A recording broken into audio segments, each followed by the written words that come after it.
Bienvenido a la Escuela Apostólica y Profética Peña de Águilas. Estos videos que vamos a analizar la historia del pueblo de Israel están vinculados a mi libro Intifada. Puedes adquirir el libro en internet y también te puedes inscribir si quieres que tengan un valor curricular. Te puedes inscribir en la página de la EAPA, es buscatufe.com, entras en la sección de enseñanza y bueno, ahí van a estar los requisitos para que salgas con un título, si es tu deseo, y estos videos también tengan este valor curricular. De otro modo, bueno, puedes ver los videos, no hay ningún problema, puedes comprar el libro o puedes inscribirte a la APA, puedes hacer las tres cosas. Que el video tenga un valor curricular, bueno, necesitas estar inscrito en la APA,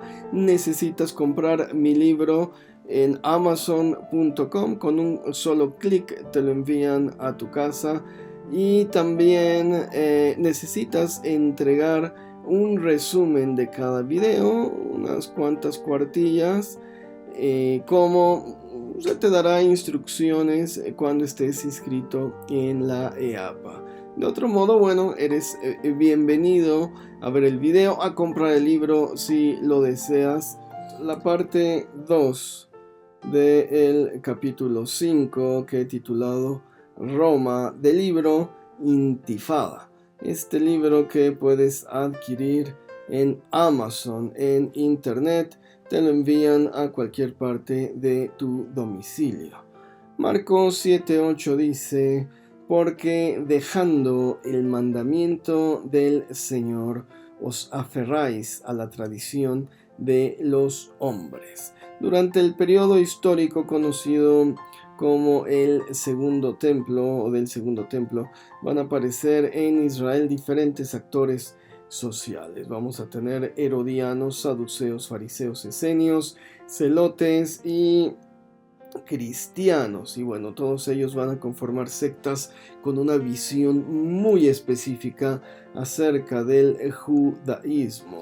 Los herodianos, herodianon en griego, bueno, es una secta política cuya veracidad histórica se ha cuestionado y no se sabe realmente si eran seguidores de Herodes Antipas, pertenecían a una comunidad y tenían una visión específica, o simplemente eran una facción política. Es decir, es muy distinto hablar de facciones políticas a de sectas conformadas en el judaísmo. Una secta es un grupo que tiene una práctica particular del judaísmo. En este caso, bueno, de cualquier religión, es una secta con una práctica particular. Por ejemplo, los esenios tenían la práctica de sumergirse, de bautizarse en el agua todos los días como un medio de purificación, a diferencia de los judíos, que lo hacen una vez, 2 veces al mes, dependiendo de varios factores. Si me explico, hay una práctica específica. Sin embargo, puede ser esenio herodiano, es decir, o puede ser, es un ejemplo hipotético, o puede ser saduceo, fariseo e herodiano. Una cosa es mi filiación sectaria y otra mi filiación política. Es lo que se cuestiona un poco de los herodianos. Bueno, vamos a tener también los sadoquín, básicamente saduceos. Viene de la palabra sedek, justicia, y decía, nosotros venimos de Sadoc. Sadoc, el sacerdote en tiempos de David. Siempre cuando aparece un grupo lo va a hacer trazando sus antecedentes o su historia lo más atrás posible, es decir, vinculándolo a un personaje histórico. Difícilmente podría ser así. los talmudistas, lo vamos a ver después, también intentaban vincular su sabiduría a tiempos de Moisés, pero en realidad apareció en tiempos de Cristo. Bueno, los saduceos, los sadoquim decían: nosotros venimos del sacerdote Sadoc, el que aparece en 2 de Samuel 8:17 en los tiempos de David. En realidad este grupo, esta secta, apareció durante el gobierno hasmoneano, después de que Simón Tassi, hermano de Judas Macabeo, tomara las riendas del poder. Era un grupo hegemónico en la sociedad hebrea y tenía una visión universalista. Es decir, estaban abiertos a la adopción de modas y cultura de los conquistadores, fueran babilonios, fueran griegos o romanos. Decían: tenemos que nutrir el judaísmo con otras tradiciones, no es tan malo, etc.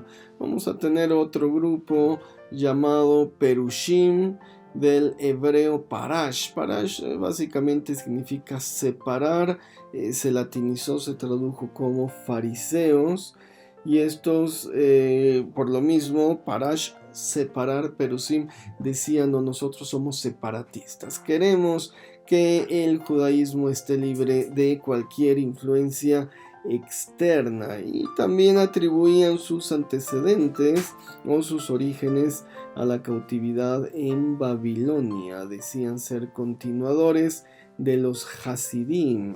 Ahora, bueno, los Hasidim son un grupo diferente. Los Hasidim, término que se traduce como piadosos, los piadosos, decían: hemos sido nosotros, se nos depositó la Torah oral, este conocimiento desde tiempos de Moisés que interpreta la Torah escrita. Y el grupo, bueno, aparece aproximadamente durante el periodo del gobierno hasmoneano. Ellos también decían: hemos guardado esta tradición, los Hasidim o los fariseos, los Perushim, continuadores de los Hasidim, hemos guardado esta tradición desde Moisés. Moisés recibió una Torah escrita, los mandamientos, pero también recibió una interpretación de esta Torah escrita, que es conocida como la Torah oral, y nosotros, los fariseos, los Hasidim, somos los receptores de esa sabiduría. El apóstol Pablo, por ejemplo, a quien se le deben los fundamentos del cristianismo moderno, perteneció a esta secta antes de incorporarse al cristianismo. Él mismo se describe como fariseo de fariseos, es decir, el hombre conocía perfectamente bien el Talmud y las reinterpretaciones talmúdicas acerca de la Torá, y su visión única del judaísmo permitió crear en el cristianismo una secta completamente ajena a su matriz judía. Vamos a tener otras sectas judías, los Isiim, latinizado como esenios. Su nombre más bien, o se cree que viene del griego esenoi, derivado o más bien transliterado, traducido del hebreo Hoshen.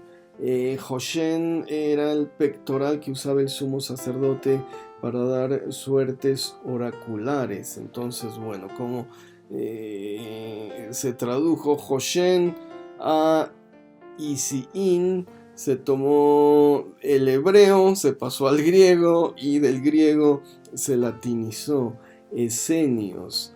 Básicamente esta secta apareció después de la revuelta macabea y era un grupo de ascetas, un grupo de personas que buscaban la soledad, la meditación, mirar los paisajes en la naturaleza. Se fueron al desierto a ver la belleza del Mar Muerto y bueno, veían en la castidad, en la oración, en la lectura de textos sagrados, la elevación del espíritu. Vamos a tener el grupo más conocido, los el Qumran, los vestigios, las estelas arqueológicas de Qumran, pertenecen a este grupo de ascetas. Es quizás la colectividad más conocida, aunque conformaron muchos círculos muy importantes en diferentes ciudades principales en Israel. Se piensa también que Juan el Bautista pudo pertenecer a sus filas. Hay un Juan mencionado en el grupo de miembros de los esenios de la comunidad de Qumran, y dicen, bueno, no tenía apellido, pero pudiera ser Juan el Bautista, y con esta idea de una inmersión para purificación de pecados, quizás no una inmersión diaria como la practicaban los esenios, pero sí una inmersión tal como lo anunciaba Juan el Bautista. Y bueno, toda esta concepción esenia de los hijos de luz en contra de los hijos de oscuridad. Por eso se piensa que Juan perteneció a la comunidad esenia. Vamos a tener otra secta llamada los Canaim, del hebreo caná, celo, y se les conoce como celotes, o se tradujo como celotes, por el celo que sentían hacia las cosas sagradas. También se los conoció como sicari y sicarios, palabra que han adoptado el día de hoy los gatilleros de los cárteles. El sicario del cártel fulano viene realmente de los Canaín, de los celotes, de los tiempos de Jesucristo. Y bueno, el nombre de sicario viene del nombre de una daga curva conocida como sica, con la que asesinaban a la gente. Y se trataba de un grupo ultranacionalista que se cree que fue organizado por Judas el Galileo. Este nombre aparece en Hechos 5:37. Dice, ¿no eres tú aquel Judas el Galileo el que organizó una rebelión en contra del judaísmo? Están acusando, no sé si a Pedro o a Pablo, y bueno, dice, dirigió esta rebelión, y se caracterizaban por ser completamente opuestos al gobierno romano. No sé de dónde sacan que Judas el traidor fuera un sicario. Judas Iscariot, bueno, en alguna parte quizás diga el celote o qué sé yo, quizás pertenecía también a esta secta. Entonces, bueno, organizaban levantamientos en contra del Imperio Romano. El último levantamiento fue en Masada, en esta historia épica, terrible, donde están ellos en esta fortaleza inexpugnable y los sitian los romanos para que no puedan escapar, y finalmente se acaban suicidando uno a uno. Dicen también, se cree que Josephus Flavius estaba entre ellos y que él fue el último en asesinar al último sicario. Echaron suertes, dijeron, no nos podemos suicidar, es un pecado, pero sí nos puede asesinar alguien y nos vamos matando unos a otros, y el último ni modo, que se suicide. Y bueno, dicen le tocó en suertes a Josephus Flavius, y el hombre no se suicidó, y después sirvió a las huestes romanas como cronista, como historiador. También vamos a tener finalmente a los Meshijim.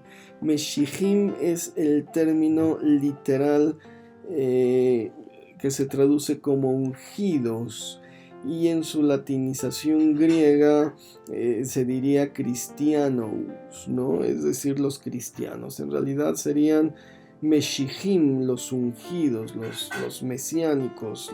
Los ungidos son los cristianos, de acuerdo a Hechos 11:26. Si el libro se escribió en griego, lo cual es lo más probable, quizás se utilizó la traducción griega. En vez de llamarles Meshijim, se les llamó cristianos. Básicamente serían ungidos en español, los ungidos. Este grupo apareció después de la muerte y resurrección de Jesucristo como una secta dentro del judaísmo, es decir, pertenecía al judaísmo. Su separación se hizo algún tiempo después, porque tuvo una visión universalista defendida a capa y espada por el apóstol Pablo. Defender esta visión le costó la vida, le costó tener una escisión con la iglesia en Jerusalén.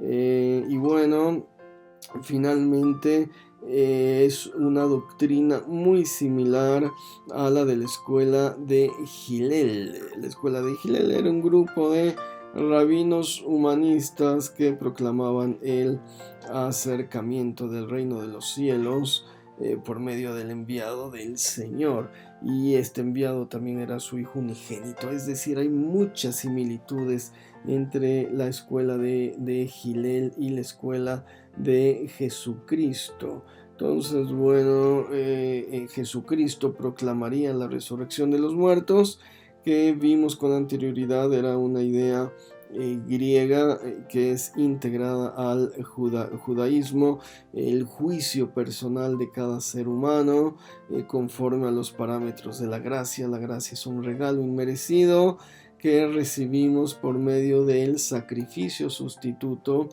del Cordero, que es Jesucristo, cuando derramó su sangre en la cruz para el perdón de nuestros pecados, para la sanidad de nuestras enfermedades. Y bueno, recibimos la gracia por medio de la confesión de su nombre como Salvador. Jesucristo profetizaría la destrucción del templo de Herodes en Mateo 24, y esto ocurriría en el año 70 después de Cristo, 40 años después de su muerte y de su resurrección. En términos cronológicos, bueno, el periodo del Segundo Templo es un tiempo de un nacionalismo exacerbado, de una esperanza libertadora del yugo opositor romano, lo cual era muy difícil que ocurriera porque el imperio estaba organizado de una manera muy rígida y muy estricta, y por eso la visión de Jesucristo como Salvador revolucionario y no como un ideólogo que proclamaba una libertad espiritual fue tan difícil de entender incluso por sus mismos seguidores. Había diferentes facciones del judaísmo. Vamos a tener los herodianos, los sicarios, los fariseos, los saduceos, los esenios, los cristianos dentro del judaísmo. La escisión, los caminos distintos que va a tomar cada una de estas sectas, es algo muy interesante y también decisivo para entender el judaísmo actual y los problemas también que acaecen en Medio Oriente, lo cual veremos en la siguiente parte de este mismo capítulo. Presento los libros que he escrito: la Biblia diacrónica con hebraísmos, una historia lineal donde se presentan los hechos de manera cronológica con hebraísmos que nos ayudarán a comprender la profundidad del texto bíblico, los nombres de Dios y el poder en los nombres de Dios. El primero, una compilación de 1000 nombres de Dios, de más de 1000 nombres de Dios, su traducción al español, su transliteración, su pronunciación más adecuada. Y el segundo es este mismo libro con una explicación de cada nombre y el poder que podemos nosotros hacer fluir de lo alto para recibir las bendiciones de Dios, del Eterno, mediante la pronunciación de su nombre.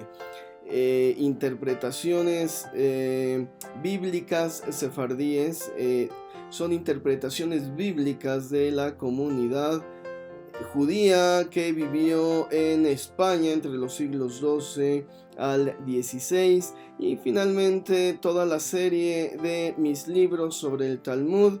Ya vamos hasta el número 7, que son interpretaciones bíblicas de principios de siglo de los rabinos contemporáneos a Jesucristo.